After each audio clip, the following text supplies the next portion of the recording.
बिस्मिल्लाहिर्रहमानिर्रहीम। अस्सलाम वालेकुम स्टूडेंट्स आज हम एक्सरसाइज 3.3 का question number 4, question number 5, question number 6 और क्वेश्चन नंबर 7 इस वीडियो लेक्चर के अंदर सॉल्व करेंगे और उसका सलूशन देखेंगे। तो आए जरा क्वेश्चन नंबर 4 की तरफ चलते हैं। लिखा हुआ है given that f of x that is equal to a x plus b plus 1 where a and b are constant numbers.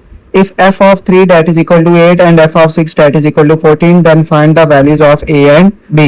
तो आपके पास एक ये फंक्शन गिवन है, फिर उसके बाद f of 3 की वैल्यू गिवन है, f of 6 गिवन है, आपने a और b कैलकुलेट करना है। तो स्टूडेंट्स इस क्वेश्चन के अंदर सबसे पहले इस फंक्शन के अंदर हम ये वाली वैल्यू पुट करेंगे, फिर उसके बाद ये वाली वैल्यू पुट करेंगे और फिर इसको सॉल्व करके हम a और b की वैल्यूज कैलकुलेट कर लेंगे।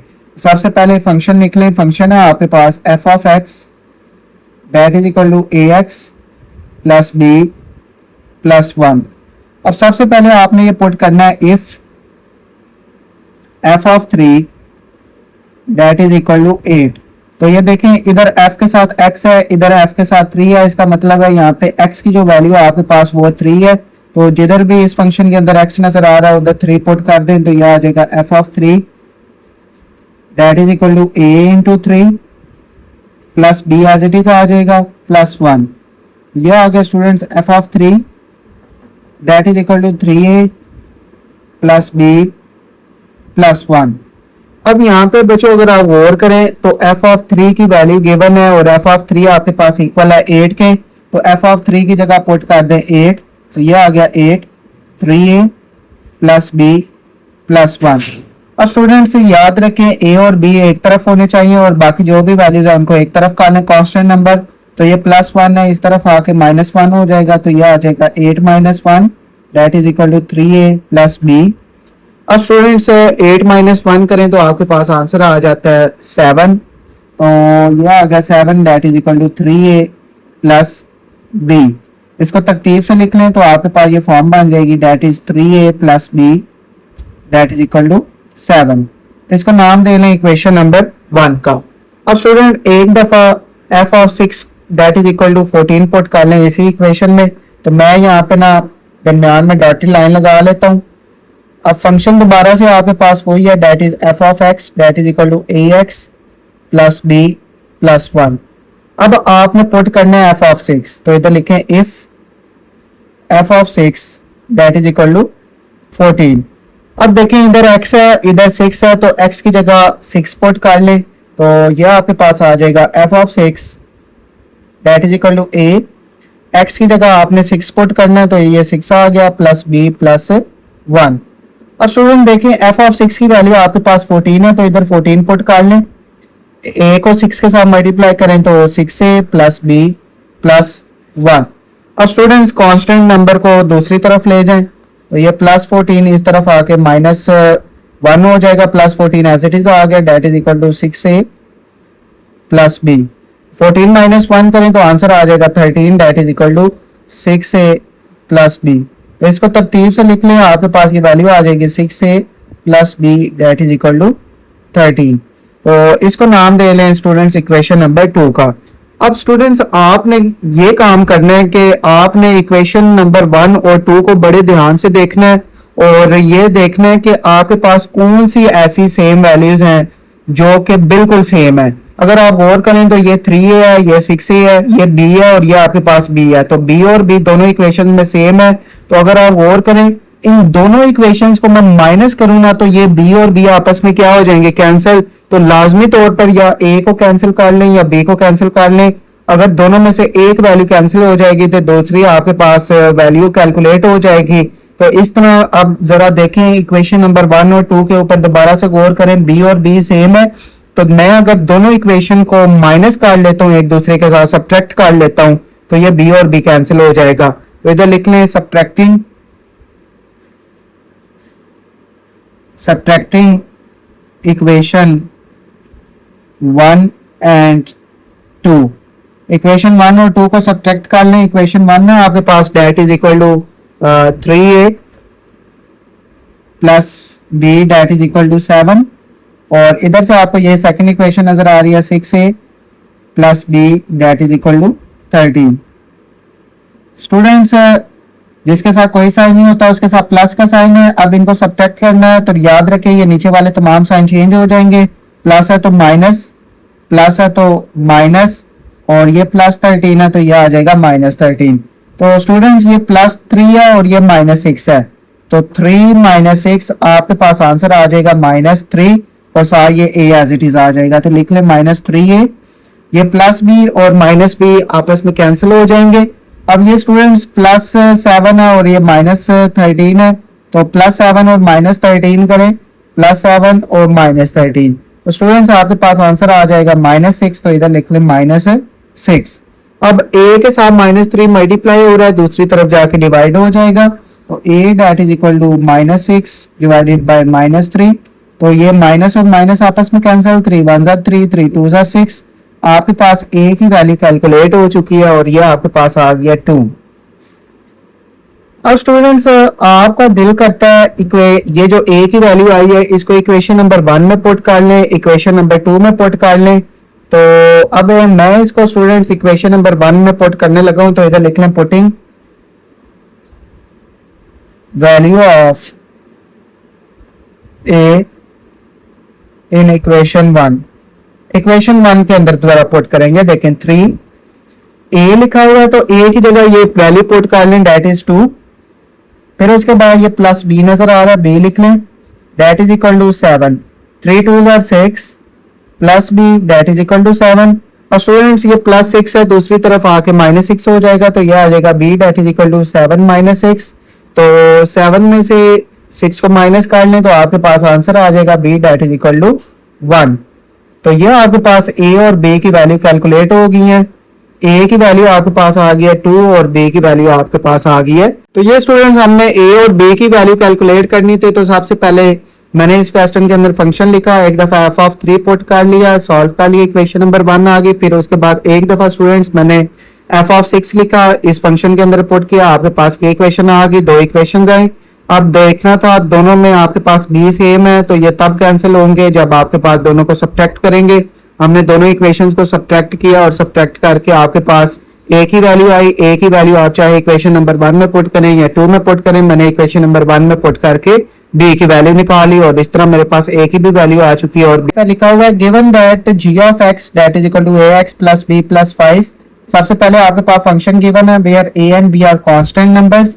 If g of -1 that is equal to 0 and g of 2 that is equal to 10, find the values of a and b। a और b की वैल्यू फाइंड करनी है, जबकि आपके पास ये दो g की वैल्यूज गिवन है। तो सबसे पहले फंक्शन लिख लें। फंक्शन है आपके पास g of x that is equal to ax plus b plus 5। अब स्टूडेंट्स एक दफा आपने ये पुट करना है g of -1 that is equal to 0।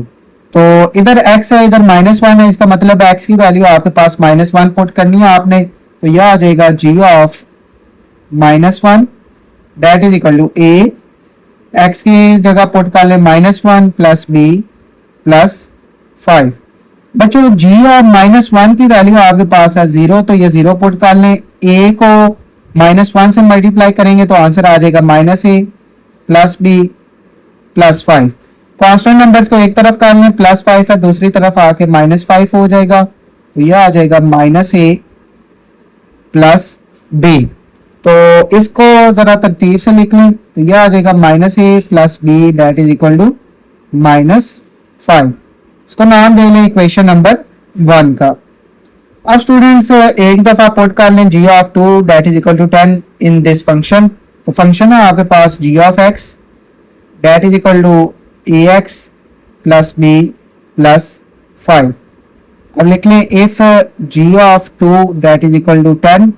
अब आपके पास x की वैल्यू 2 है, तो x की जगह 2 पुट कर लें, यह आ जाएगा g of 2 that is equal to a into 2 plus b plus 5।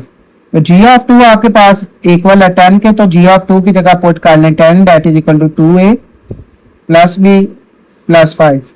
Constant number दूसरी तरफ ले आए, तो यह आ जाएगा -5 that is equal to 2a plus b।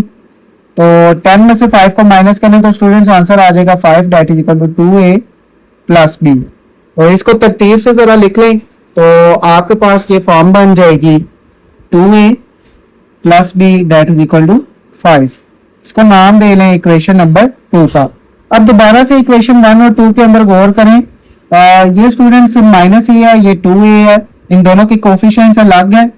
ये भी प्लस बी है, ये भी प्लस बी है। तो अगर मैं इन दोनों इक्वेशंस को मैं सब्ट्रैक्ट करता हूं, माइनस करता हूं, तो ये बी और बी आपस में क्या हो जाएंगे, कैंसिल हो जाएंगे। तो इधर मैं लिख लेता हूं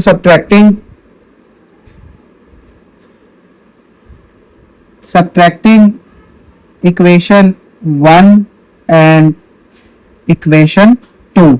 इक्वेशन 1 और 2 को सब्ट्रैक्ट कर लें। इक्वेशन 1 लिखें that is minus a plus b that is equal to -5, और इक्वेशन 2 लिख लें that is 2a plus b that is equal to 5। अब स्टूडेंट्स आपने दोनों इक्वेशंस को माइनस करना है, तो नीचे वाली इक्वेशन के साइन चेंज हो जाएंगे। प्लस है तो माइनस, प्लस है तो माइनस, प्लस है तो माइनस। अब ये लिखा हुआ है माइनस ए, तो जिसके साथ कुछ नहीं होता उसके साथ होता है 1। ये -1 आ गया, ये प्लस था, साइन चेंज होकर माइनस में कन्वर्ट हो चुका है, तो यह -2। तो स्टूडेंट्स -1 और -2 आपके पास आंसर आ जाता है -3। ये लिख लें -3 और साथ लगा लें a। ये प्लस बी और माइनस बी आपस में कैंसिल, -5 और -5 आंसर आ जाएगा -10। अब 3a के साथ -3 मल्टीप्लाई हो रहा है, दूसरी तरफ आके डिवाइड हो जाएगा। तो ये आपके पास फॉर्म बन गई that is equal to -10 divided by -3। तो ये माइनस और माइनस आपस में कैंसिल, ए की वैल्यू आपके पास आ गई है दैट इज 10/3। अब स्टूडेंट्स ये जो ए की वैल्यू आई है इसको पुट कर लें इक्वेशन नंबर 1 में और यहां से वैल्यू निकाल लें बी की। इधर लिखें पुटिंग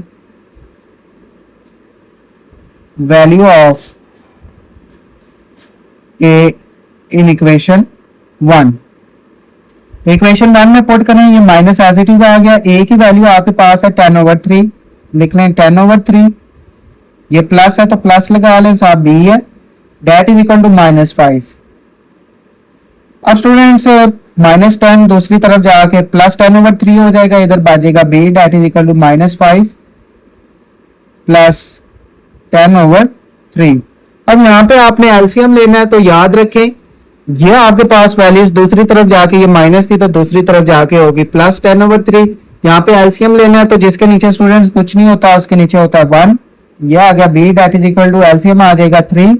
ये 3 इधर मल्टीप्लाई हो जाएगा और ये 1 इधर मल्टीप्लाई हो जाएगा। 3 को -5 से मल्टीप्लाई करवाएं तो -15, और 1 को 10 से मल्टीप्लाई करवाएं तो 10। तो आपके पास ये बी की वैल्यू कैलकुलेट हो जाएगी that is equal to -15 plus 10। आपके पास आंसर आ जाएगा -5 और नीचे आपके पास आ जाएगा 3। तो ये स्टूडेंट्स इस तरह आपके पास बी की वैल्यू कैलकुलेट हो चुकी है दैट इज -5/3 और ए की वैल्यू आ गई है that is 10/3। Students question number 6 है, बड़ा सिंपल सा क्वेश्चन लिखा हुआ, consider the function defined by f of x that is equal to f of x that is equal to 5x + 1। तो फंक्शन लिख लें that is f of x that is equal to 5x + 1। अब दिखा हुआ है if f of x that is equal to 32। अब उसने ना f of x की वैल्यू आपको बता दी है, if f of x that is equal to 32 then find the x value. आपने x की वैल्यू कैलकुलेट करनी है। तो स्टूडेंट्स यहाँ पे गौर करें, f of x की वैल्यू उसने बताई हुई है 32। तो ये जो f of x नजर आ रहा है इसकी जगह पुट कर दें 32। तो इधर लिख लें 32 that is equal to 5x + 1। +1 दूसरी तरफ जाके हो जाएगा -1 that is equal to 5x। अब 32 में से 1 को माइनस करें तो आंसर आ जाएगा 31x। अब x के साथ 5 मल्टीप्लाई हो रहा है, इधर आके हो जाएगा divide that is equal to x। और यही आपके पास x की वैल्यू आ चुकी है। इसको तरतीब से लिखना चाहते हैं तो तरतीब से लिख लें that x is equal to 31/5। तो ये स्टूडेंट्स आपके पास x कैलकुलेट हो चुका है और यही आपने इस क्वेश्चन के अंदर कैलकुलेट करना था। स्टूडेंट्स लास्ट क्वेश्चन है इस एक्सरसाइज का, लिखा हुआ है consider the function f of x that is equal to cx² plus d where c and d are constant. If f of 1 is equal to 6 and f of 2 that is equal to 10 then find the values of c and d. अब यहाँ पे आपने c और d की values calculate करनी है। सबसे पहले फंक्शन लिख लें f of x that is equal to C x square plus d. अब एक दफा एफ ऑफ वन को पुट कर लें 6 के इक्वल, तो इधर लिखें if F of one that is equal to 6। तो अब x की वैल्यू है 1, तो x की जगह पुट कर लें 1 that is equal to c। और स्टूडेंट्स x की जगह आपने 1 पुट करना है, तो यह आ जाएगा 1 का स्क्वायर प्लस d। देख लें F of 1 that is equal to 1 का स्क्वायर 1 को c के साथ मल्टीप्लाई करवाएं तो c आ जाएगा प्लस d। अब यहाँ पे एफ ऑफ 1 की वैल्यू गिवन है कितनी है भला 6, तो इधर 6 पुट कर दें, तो 6 that is equal to c plus d। तरतीब से लिखना चाहें तो तरतीब से लिख लें इसको, c plus d that is equal to 6। इसको नाम दे लें इक्वेशन नंबर 1 का। अब स्टूडेंट्स एक दफा पुट कर लें F of -2 that is equal to 10, function लिखें F of x that is equal to C x square plus d। अब पुट कर लें if F of -2 that is equal to 10, यह आ गया f, x की जगह आप पुट कर लें -2 that is equal to c, x की जगह पुट कर लें -2, ऊपर स्क्वायर एज इट इज आ गया प्लस d आ गया जी। अब स्टूडेंट ये f of 2 -2 as it is लिख ले। अब -2 का जो स्क्वायर होता है ना, ये होता है -2 मल्टीप्लाई बाय -2, तो minus into minus plus 2 2s are 4, तो -2 का स्क्वायर आ गया 4 को c के साथ मल्टीप्लाई करवाएंगे तो आंसर आ जाएगा 4c प्लस d। अब f ऑफ -2 आपके पास इक्वल है 10 के, तो इधर 10 लिख लें that is equal to 4c plus d। तो तरतीब से इसको लिख लें तो यह आ जाएगा 4c plus d that is equal to 10। इसको नाम दे लें इक्वेशन नंबर 2 का।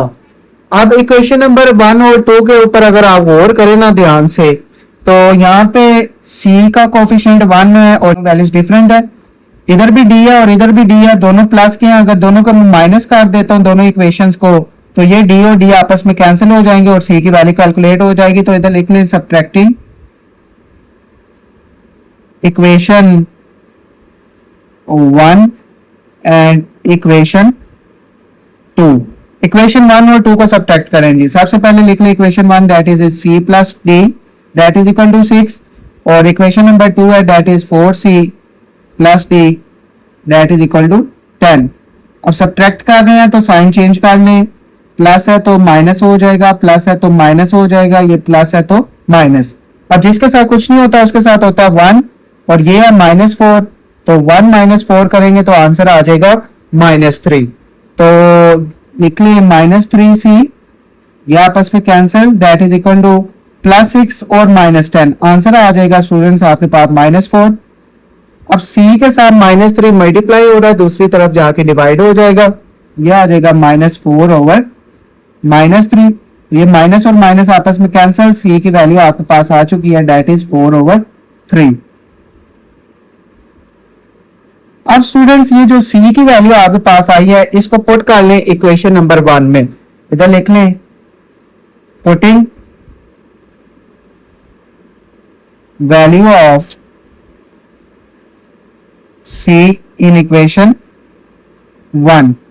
इक्वेशन 1 ये है जी, c की जगह पुट करना 4/3 प्लस ये जो d है ये एज इट इज आ जाएगा और 6 एज इट इज आ जाएगा। अब +4/3 दूसरी तरफ जाकर -4/3 हो जाएगा, ये आपके पास फॉर्म बन जाएगी d that is equal to 6 - 4/3। LCM ले लें, जिसके नीचे कुछ नहीं होता उसके नीचे होता है 1 d। अब यहाँ पे एलसीएम लेने का जरा तरीकाकार देख लें स्टूडेंट्स, 1 को 3 से मल्टीप्लाई करवाएं तो 3 एलसीएम आ जाएगा, 3 इधर मल्टीप्लाई कर लें 1 इधर मल्टीप्लाई करवा लें, 3 6 और आपके पास होता है 18 माइनस 1 को 4 से मल्टीप्लाई करवाएं तो आंसर आ जाएगा 4।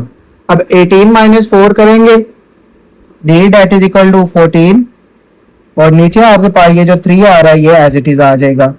तो ये आपके पास d की वैल्यू कैलकुलेट हो चुकी है दैट इज 14/3। तो स्टूडेंट्स c की वैल्यू भी आ चुकी है, d की वैल्यू भी आ चुकी है। इस तरह आपके पास इस एक्सरसाइज के तमाम 7 के 7 क्वेश्चन सॉल्व हो चुके हैं। होप्स हो कि आपको तमाम क्वेश्चन की अच्छे से समझ आई होगी। अगर वीडियो अच्छी लगी हो तो वीडियो को लाइक कर दें और चैनल को सब्सक्राइब कर दें। मिलते हैं नेक्स्ट वीडियो लेक्चर के अंदर, तब तक के लिए अल्लाह हाफिज।